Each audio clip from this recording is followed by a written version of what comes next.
Hi, good morning. Yan, ako'y aalis ngayong umaga. At yan, isinasama ako ng aking asawa.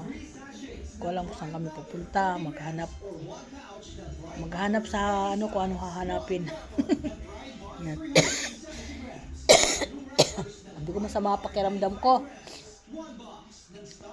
At ayan, pinili talaga ako maisama. At andyan naman yung apo ko, yan na lang ang magbubukas, kasama ko yung pamangkin ko dahil hindi ako pwede bumaba sa mga customer namin dahil medyo mahina pa ang katawan ko. Kaya yan, sarado ko lang bahay ko. Yan, good morning everyone. Another vlog, another umaga. Yan, another araw. Yan. Thank you so much sa lahat ng mga follower. Hindi na po ako kagabi nakagawa ng content kasi inantok na po ako. Matamblay na po ang mata ko. Pag ganyan po yan, pag nakakit na ako sa taas, umupo na ako sa aking higaan, sigurado hihiga na ako at matutulog na ako. Hindi na ako kung ano man yung gagawin kong libangan.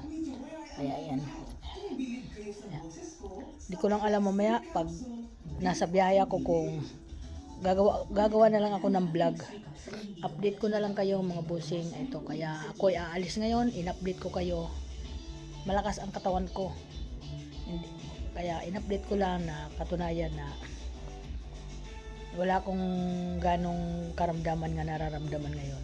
Sa lahat po ng mga tatay, Happy Father's Day po sa linggo. Advance. Yan. Sasamahan ko na lang muna asawa ko ngayon kasi Father's Day sa linggo. Baka sabihin naman parang nagdidit din kami niyan, pero nagtitinda kami. Yan, ganun. Yan ang magandang pamamasyal, pagdidit sa mag-asawa. Naghahanap ng pambili sa kung saan kami pupunta.